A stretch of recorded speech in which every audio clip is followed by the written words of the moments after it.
Okay. Hello, folks. Or should I say, hello, any and everybody. Welcome back to my channel. I guess I can say that now because this is my second video. It'd be pretty funny if I said that on my first video. Very first video uploaded to YouTube. Hey guys, welcome back to my channel. Welcome back to my channel. This is going to be episode 2 of Burrows, the very visual novel that I started. Don't have a strong idea of what it's about just yet, but I've been enjoying the story and the art is brilliant. So I'm going to go ahead and, let's just launch this first of all. Again, we click the higher number because of reasons. I went ahead and listened to the audio, the video that I uploaded. I think it sounded alright. I made some slight adjustments to the sound of the music and the sound effects just because in some parts I thought maybe the music and effects were too loud. Maybe that was just all in my head. We'll see if it changes anything. I thought it sounded alright. As for the voices, I'm gonna go ahead and, let's just load. Yes, last where we left off, we met, I think his name's gonna be Riley. I'm gonna see if I can go ahead and keep doing the voices. I was actually showing my coworkers these videos, and they were giving me some suggestions of voices, and one of them mentioned kind of a more noir-esque voice for the main character here, Gray, which kind of makes sense. Is that vibe, 1930s prohibition apparently, and the overall it just gives me this like grimy detective voice. So we'll see if I stick with that, if it works. I got some water here to keep my throat lubricated.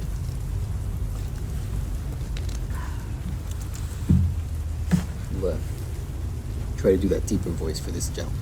Just this gentleman here. Oh, right, and I forgot. Well, I'm gonna try and just keep it censored for YouTube. Sorry, that's the resolution to that cliffhanger. Alrighty. The feeling of my damp behind against the grippy seat sends a shiver of displeasure up my spine.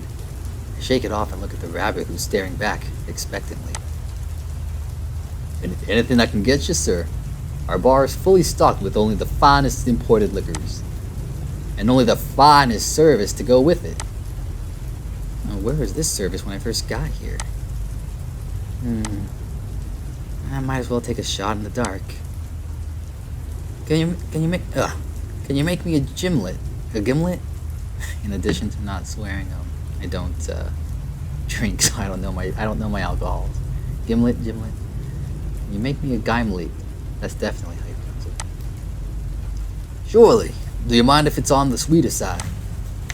We're a tad low on gin. None of that bathtub slop, mind you. Not at all. Thank you. But of course. Order for Mr. Possum. Coming right up. He starts shuffling around behind the counter, and I take a better look at him now that I'm up close. He's husky for sure, but there's power underneath that cage of fluff. I can tell from the way he effortlessly shuffles bottlenecks through his fingers as if they weighed nothing.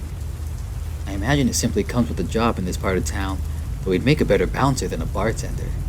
The guy can barely fit behind the counter. What's with the mask anyway? Mardi Gras was a few weeks ago, and it doesn't exactly look festive. I'm thinking the same thing too. I don't want to judge. People can, they can do what they like to do. I mean, although I guess it'd be weird. It's like a human wearing a human mask. If anything, it looks like some perverse take on L'Homme à Masque de Fer, or the Mask of Red Death. His demeanor is anything but macabre, though.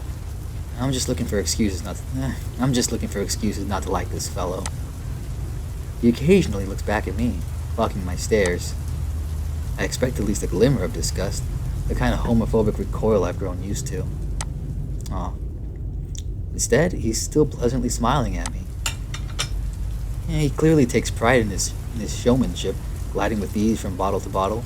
I have seen some pretty impressive bartending and live cooking. It's really cool when people can really master their craft like that, so it's fun to watch.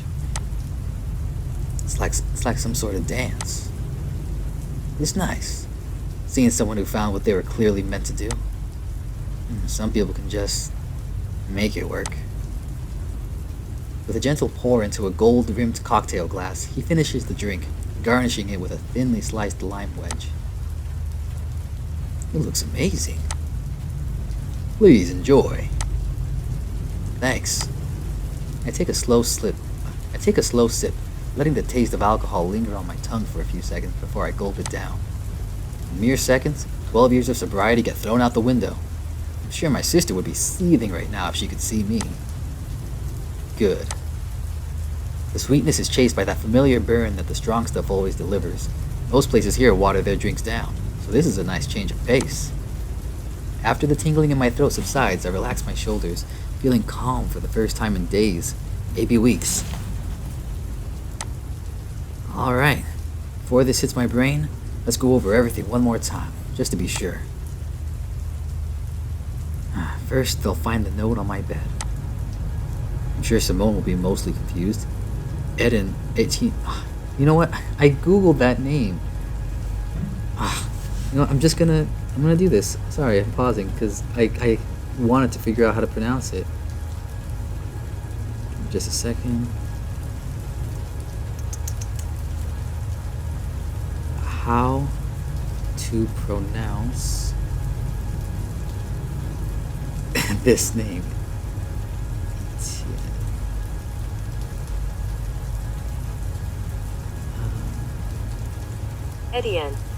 Etienne, that's what they said. Yeah, so it's pronounced Etienne, which, I mean, literally how it looks, but I don't know. I've never heard of this name in my life. But at least I got it now. Etienne. I'm sure Simone will be mostly confused. Etienne will be angry.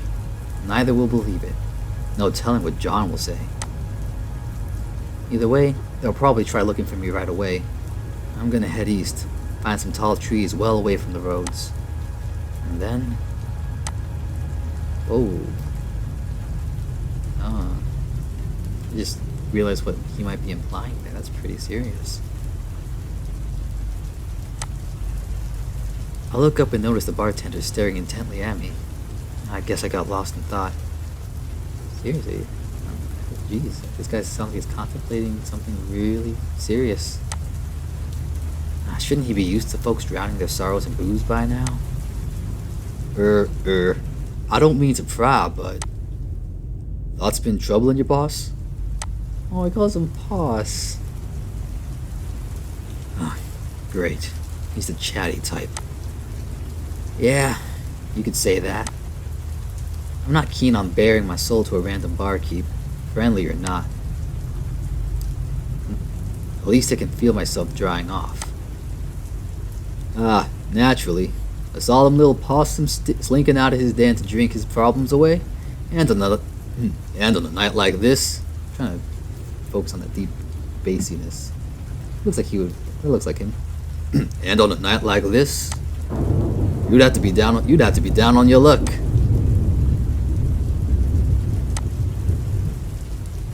Well, I won't poke the bear. Every man has his reasons. But please, don't hesitate to let me know if I can help ease whatever's ailing you, sir. I take great pride in pleasing my patrons, rain or shine. Yeah, right. As if this is a problem that can simply be swept away. I glance over at the game tables once again. I wonder if this was his way of convincing people to waste their money on them. Would you be interested in a game or two, perhaps? Bingo. I can see his fingers twitching compulsively. He must be a dealer. Oh, this guy's a bit of a detective, is he? I can tell by the way his snout pushed just 2 inches to the left.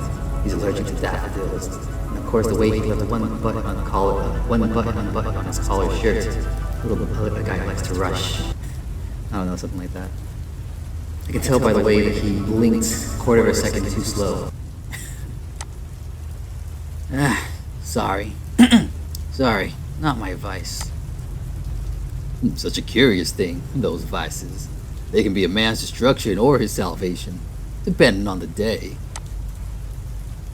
Either way, gambling ain't my preferred method of self-destruction. Hmm. And what if? And what, if I may ask, is? Oh, my first choice. Oh shoot. Uh, I'm always torn. I'm always torn when I play these visual novels because I'm thinking, do I want to do a bit of a self-insert and answer these the way I feel like I would answer them, or do I, kind of go with what I think is more or less canonical? I mean, I'm assuming it's not. There is no quote-unquote canonical answer. Well, that's not true. Excuse me. That's not true. Lots of visual novels have canon endings, but that's a good question. I feel like I probably should have had these decisions decided before I actually started all this, but let's see. Will I do it? What is? You know what? You guys don't need to know these dark secrets of mine. That's a good question. I wonder how long I'll spend debating this. Booze, sex, running away. I mean, I feel like the canonical answer is booze. He's apparently an alcoholic, so I feel like that's his way of. But you know what though, his vice might also be running away because it sounds like that's something he's about to do right now. I'm so torn. What's the right answer? There is no right answer in life. Alright, I'm getting too metaphysical. Let's just go with running away, because that's the answer that I would have chosen if I was playing with this on my own. Whoa. Dude. Another pause, sorry. Man. Really good art. I should have found I'm going to try and find the name of the artist who actually worked on this. Give him a shout out on the description or something, because, man, that's good. Right. I guess I just don't want to deal with my problems anymore. Why even lie at this point? He's no therapist, but he wants to listen. He's definitely getting more than he bargained for. Buddy, I work in customer service too, and chances are he's heard it all at this point. But so is everyone who knew me. Oof, this is new? You meant nose, right? Not really. The liquor's loosened my lips, but I don't care. Look, you really don't know me, mister. I'm not a good man. I tried to do what was expected of me. I tried to go against everything I was taught to believe. And in the end, I sided with the wrong people. I left the ones who really cared for me to frickin' rot. Sorry. I left the ones who really cared for me behind to frickin' suckin' rot. I still don't know the best way to go about that. So then I thought, I can just come back to him as if no time had passed and everything would be all hunky-dory. Fat lot that did. I got shamed, rejected, used. Messed up the only good relationship I ever had. Nothing ever felt the same after that. You completely destroy a person, build up their confidence and then just break them down at their most vulnerable. You have to live with that, knowing why they never shine quite as brightly as they used to, all because of an impulsive decision you made. So, what am I left with? Simone looks at me like a fragile little egg that could break at any moment. Her eyes are always so tired. John only sees me as a tenant. Lord knows he's giving me more chances than most. At least that apartment will be in better hands now. And Eddie. He just sees me as a punching bag. He just keeps letting him stick his... I stopped myself. Almost let something dangerous slip to a total stranger. I must pour with a heavy hand. One drink shouldn't be enough to get me going like this. Dude, this art is just... My hand is shaking.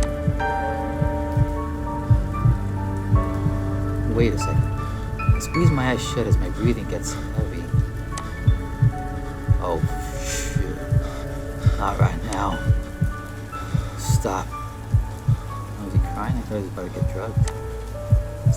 Stop. All this just freaking stop.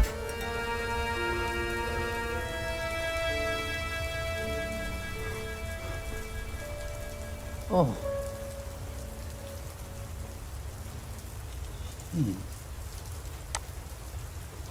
Suddenly, I feel his big, warm paws close over mine. The shaking stops. I can't tell if it's his common aura or his strength. Regardless of why, I can breathe easy again. Wow. Well, it pains me to see you going through so much strife. It really does. Why are you smiling? It's nothing. Forget I said anything. Really. I rest my face on my hands and sigh. I didn't feel any better after saying all that out loud. Maybe if it was someone who actually mattered. He's being so sweet right now, though. I can't help but imagine how things would be if we met on a different night. Who knows? Maybe we could have been friends. I feel a slight sting as my fingers pass over the scratch from those roses, and I remember something important. If someone named Christine comes by looking for me, can you give her this? Tell her I won't need her where I'm going. And that I'm sorry. Ooh, he's really contemplating something. He takes the ring in his large paw and inspects it before pocketing it and nodding. Weirdly, I imagine him trying to fit it onto one of his massive fingers. If it will put your mind at ease. It actually does, in a way. That was the final preparation. While it doesn't completely wipe away the guilt, there's nothing left to tie me to this place. That is... If you could indulge me in a simple gamble. I roll my eyes. I already told you, he stops me and holds a hand out, rolling a gold coin across his knuckles. It's nothing like that. Just a simple coin toss. Think of it as a good omen towards your travels. Before I can protest, he flicks the coin into the air. He catches the light, glimmering as time seems to slow for a moment. He catches it with the same hand and slams it flat on the desk, all in one swift motion. A trick he's likely done hundreds of times before. Call it. I'm sorry, I'm trying to make sure I don't lose his voice. Shoot, let's go with tails, because we're a bunch of furry animals with tails. And I think he'd just say tails, because he strikes me as somebody who thinks he deserves the butt end of every joke. Tails. A choice befitting of a man like you. He lifts his hands and reveals heads. I slump my shoulders. Now what? Shame we didn't place anything on it. Oh wait, I think I did that wrong. Oh, whoops. Shame you didn't place anything on it. But didn't anyone tell you, son? Bets are made when you already know you've won. But lucky for you, I'm feeling generous today. All I ask you is one simple task. Fair enough. What is it? Nothing about this is actually fair, but who am I to argue with a 500-pound bunny? He reaches under his collar and pulls out a blank playing card. He slides it across the counter to me, grinning coyly. He keeps it pressed down in front of me for an uncomfortably long time, almost as if to make sure I know it's not a normal playing card. I nod and he pulls his hand back, going back to polishing that perpetually dirty glass. Just keep that on you for the time being. There's someone you have to give it to. Who? Oh, you'll know him when you see him. Trust me. Okay then. Well, I guess I might as well oblige. This could be the last person I talk to. Jeez, okay, well, I think I can pretty much figure out what he's implying earlier. Man, that's a real shame. He gestures towards the door before facing away from me, tending to his bar. Sounds like it calmed down out there. Better get going before all hell breaks loose again. He was right. It was suddenly very quiet. Even the sounds of people and cars were strangely absent now. It was still pitch black out, maybe even more than before. It's been nice. You can call me Virgil, sir. Hope to see you again. Now that face he's making makes me think I should say this differently. Hope to see you again. Yeah. Unfortunately, I don't see that happening. Not in this lifetime. Jeez. And yet, something is telling me not to go. Some lingering shred of doubt. Come on. Give me a reason to stay. Oh, that was weird.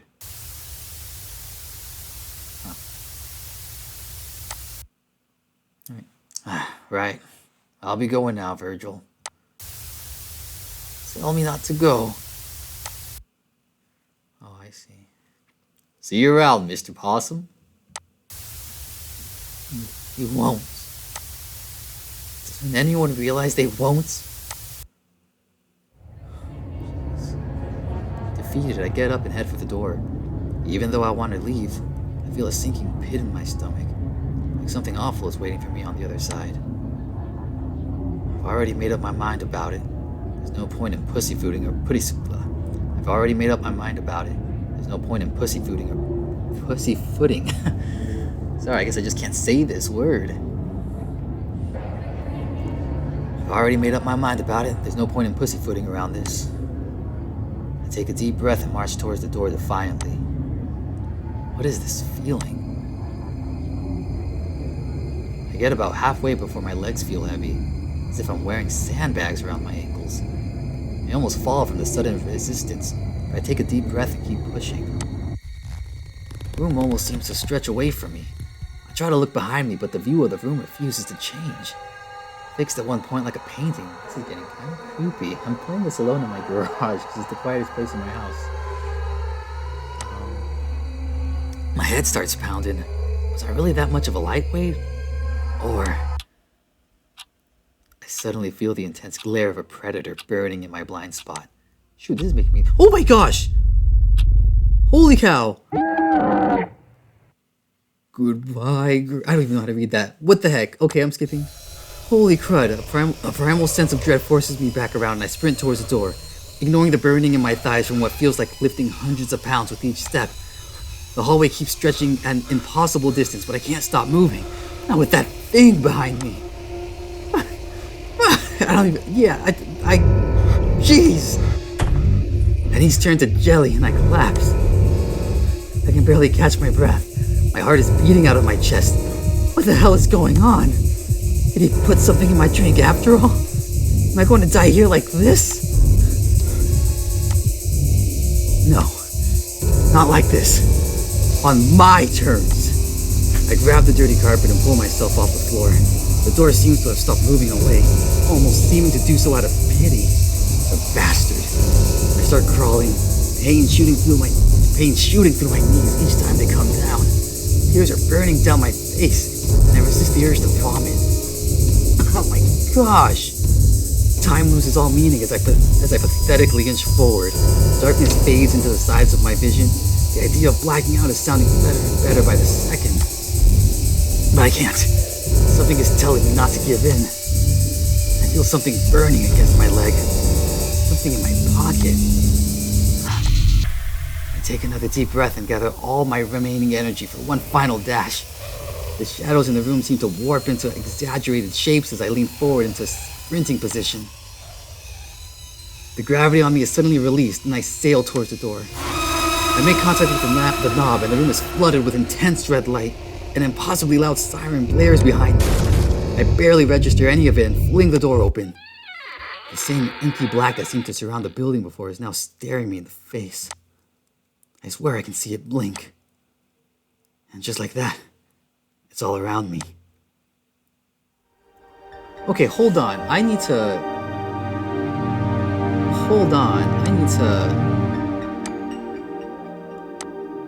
Oh my gosh. I am almost tearing up. That was terrifying.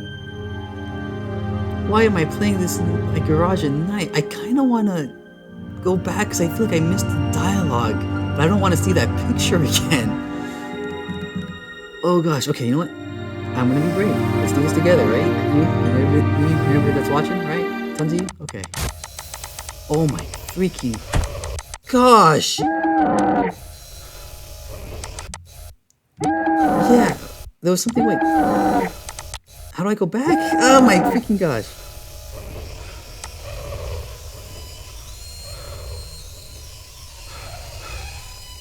Oh, okay, it was him saying Virgil. Oh my freaking gosh, get me out of here. Okay, let me do this again. Okay, yes, running again. Holy, what the heck? Any sense of direction is gone. My feet flail uselessly, searching for a solid surface, or anything. My stomach lurches and I anticipate the urge to throw up, but I just feel empty. Even though my vision is gone, my body knows it's upside down and goes into panic mode. I inhale, but no air enters my lungs. I can't do anything but hopelessly choke on nothingness. It's happening. I was not expecting this. Organs weren't meant to be in suspended animation. Limbs are slowly going numb one by one. Is this... Huh? I always thought death would come quickly. There were times I begged for it. I'd clung to the hope that I would be snuffed out like a candle. That my consciousness would be obliterated before I was given time to register the pain. Instead, it seems, death is cruel, an agonizingly slow torture where I drift helplessly as infinity passes me by. Ironically, that's the one gift I've been given. Time. Time to reflect on everything. Every little mistake. Every time something I said came out funny to a person I liked. Thinking on it, I found something to like in almost everyone I'd met. I think about everything we could have done. The precious moments we wasted. I'm a corpse. There's no point in wondering what could have been. My body is entirely numb now. I don't even feel the need to blink anymore. My jaw hangs open, tongue hard as stone. Something breaks through the icy black. I'm not alone. There are others here in the dark with me. They drift aimlessly, sometimes phasing through one another. Jellyfish floating through the endlessness of the ocean. Ghosts. They tricked too. That's no matter. How we ended up here isn't important, just that we still exist at all. I feel some sort of connection with them. Our bodies are gone, but our emotions can extend like extra limbs. Gently caress each other with them as some primitive form of communication. Using the last ounce of focus I'd saved for what feels like centuries, I release my thoughts outward, like the roots of a tree. Contact. Money ease their pain. I use my most potent memory. The first time I fell in love. I'll be spared the violent aftermath. I can afford them that much at least. I hope I'm being loud, actually. Sorry, I feel like I'm getting really quiet. They smile, I think. That feeling was the only solace I could suffer, and yet somehow, knowing that it made them happy, even just a little, that's the most important feeling in the world to me. This is how things should be. God damn it. Why didn't I help anyone when it really mattered? Waited and waited for someone to save me while ignoring what everyone else was going through. I want to try again. I need to try again. Please, don't make me beg. As soon as that thought crosses my mind, my drift suddenly accelerates. Was I heard? Was it him? Wind starts to rustle the fur on my face. I must be falling. Warmth returns to my limbs and my bones crack, popping back into place. Life is pouring back into me. Air fills my lungs and fresh tears moisten my eyes. A glowing light surrounds me and the air vibrates with friction as I pass through layers of atmosphere towards something. I brace myself for certain death as the ground pulls up faster and faster, but that was a soft landing. Jeez, on my knees. Let's see one more thing. I don't know how long I've been playing this. I forgot to set up a timer. I'm going to do just a few more minutes, I think. I don't know. Maybe this is a good place to stop. It's a bit of a cliffhanger, but... shoot.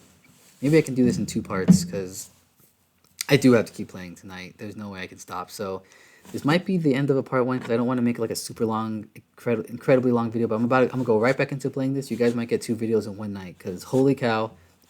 I gotta figure out what's all going on here. This is intense. This is not what I was expecting at all. So I'm gonna call it here for now. Hope you liked the video, but literally I'm about to keep playing. I might go for another 20 minutes or so.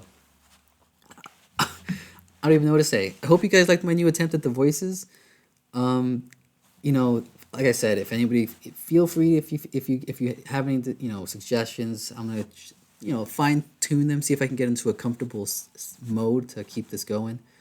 But wow, that was something I was not expecting that. My gosh, that was so cool though, but terrifying. What the heck? I was, if this was a dating simulator, I was like, all right, I think Virgil's gonna be like our first, potential. But I'm starting to think this is not gonna go in that direction at all.